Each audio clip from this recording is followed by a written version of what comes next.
magacayga waxaa la yiraahdaa Shukri Santuur Haruun. Farintani waxay idin soo gudbisay hay'adda Film Aid International iyo UNHCR.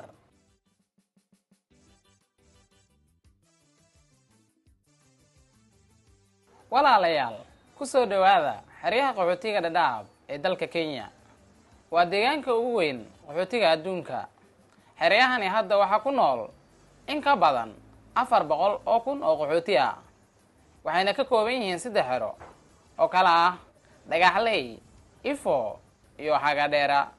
waxa kale oo jira xero cusub oo u dhow Hagadheera oo la yiraahdo Cambios iyo weliba xero kale oo cusub oo lagu soo kordhiyay xerada Ifo.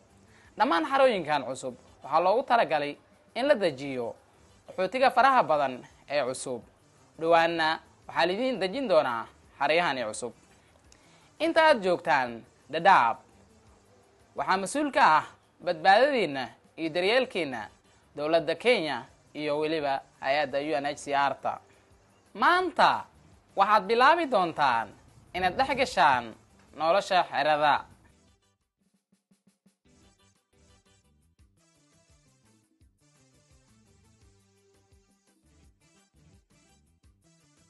qolka ugu horeeya ee teendhadani waxaad kula kulmi doontaan shaqaale UNHCR-ta ah, kaasi oo fara ka qaadaya madaxa qoyska iyada oo la isticmaalaya qalab khaas ah. tanna waxaa loogu talagalay in lagu xaqiijiyo in aadan ahayn qaxooti hor loo soo diiwaangeliyey. intaa kadib, magacaaga, tirada qoyska iyo dalka aad ka timid ayaa laga qorayaa. waxaana boonooyin ama saacado loo xirayaa dhammaan xubnaha qoyska. hawshanna waxaa qabanaysa DRA oo ah hay'adda dowladda Kenya u qaabilsan arrimaha qaxootiga. marka magacaaga iyo magacyada xubnaha qoyskaaga uu ka soo baxa manifestada UNHCR-ta, waxaa lagu xaqiijinayaa adiga iyo qoyskaagaba inaad cunto ka helaysaan goobta cunto qaybinta ee xerada. waxaadna u sii gudbaysaan marxaladda kale ee ah baaritaanka caafimaadka. halkani waxaa ka jira baaritaan guud ee caafimaadka ah, kaasi oo lagu sameynaya qof kasta oo qoyska ka mida. shaqaalaha caafimaadka ayaa ogaanaya haddii ay jiraan dad qaba dhibaatooyin caafimaad ama dad xanuunsanaya. sidoo kale waxaa jira baaritaan dhinaca nafaqadarrada ah, kaasi oo lagu sameynaya carruurta da'dooda ay ka yar tahay 5 sano. haddii la ogaado inay jiraan ilmo qaba dhibaato la xiriirta dhanka nafaqadarrada, waxaa loo gudbinayaa goobaha caafimaadka ee ku yaala xeryaha. dadka da'dooda u dhaxaysa eber ilaa 29 sana waxaa la siinayaa tallaal, kaasi oo looga hortagayo cudurrada dabeysha iyo jadeecada. carruurtana afka ayaa laga siinayaa daawada. habkani waa mid badbaadsan oo aad muhiim u ah. carruurta sidoo kale waxaa la siinayaa vitamin A iyo daawooyinka goryaanka. goobta baaritaanka caafimaadka hooyada waxaa laga siinayaa buugga caafimaadka hooyada iyo canuga. buuggani waxaa loogu talagalay in lagu qoro faahfaahinta tallaalka ilmaha ka yar 5 sano. sidoo kale buuggani waxaa loo isticmaali karaa inuu noqdo kaarka caafimaadka carruurta. sidaa awgeed waxaa laga doonayaa hooyadu inay kaarkaasi usoo qaadato goobaha caafimaadka mar allaale markii ilmaha ay xanuunsadaan si loo daaweeyo. kadib baaritaanka caafimaadka waxaad usii gudbi doontaa qaybta kale, halkaasi oo laga siin doona cunto. qaybta cuntada waxaa laydinka siini doonaa buskud oo ay tayadiisa aad u sareysa, kaasi oo ku filan qoyska muddo 3 maalmood ah inta ay sugayaan diiwaangelinta.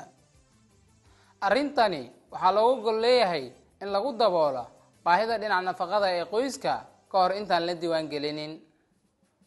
intaa kadibna madaxa qoyska ayaa la siini doonaa kaarka raashinka, taasi oo ka dhigan inay xaq u yeelanayaan dhammaan xubnaha qoyska inay qaataan raashin wareeg kasta oo cunto qaybin ah.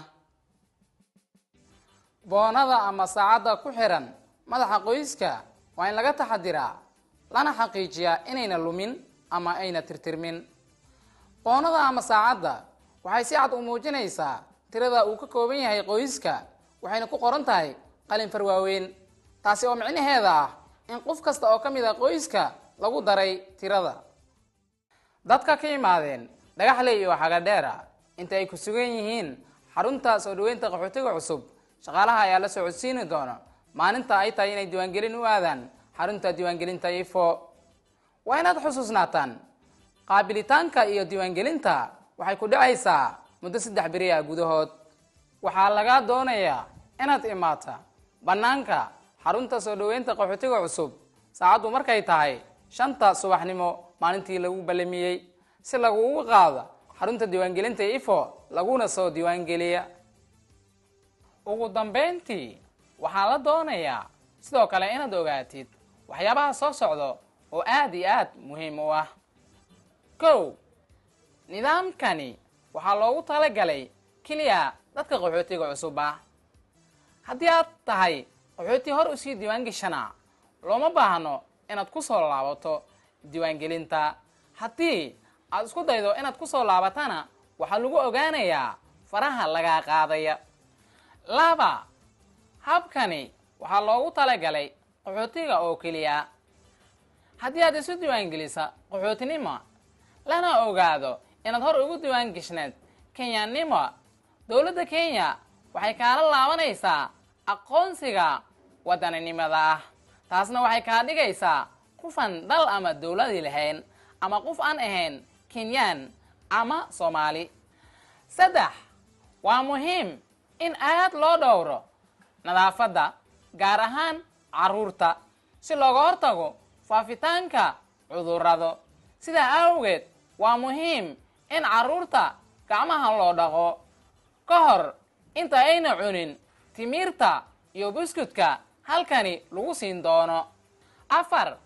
waxaa jira shaqaale ama dhaqaatiirta caafimaadka kuwaasi oo ku sugan goobaha health post-yada ama cisbitaalada.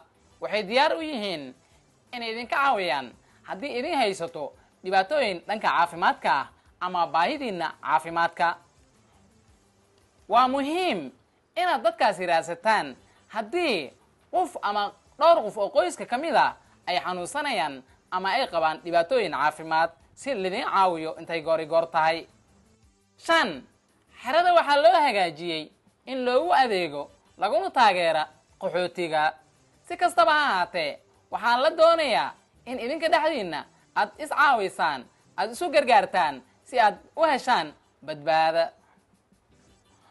ugu dambeyntii waa muhiim inaad ogaato in adeega laga bixiyo xerada uu yahay bilaash. sidaa awgeed waa inaadan lacag ku bixinin waxbarashada, biyaha, caafimaadka, cuntada iyo xaabada iyo weliba dhammaan adeegyada kale ee laga bixiyo xerada. haddii ay dhacdo qof in uu ku weydiisto lacag ama baad si aad u hesho adeeg, fadlan soo wargeli guddoomiyaha xaafadaada ama guddoomiyaha guud ee xerada ama hay-adda UNHCR-ta si arrintaasi wax looga qabta.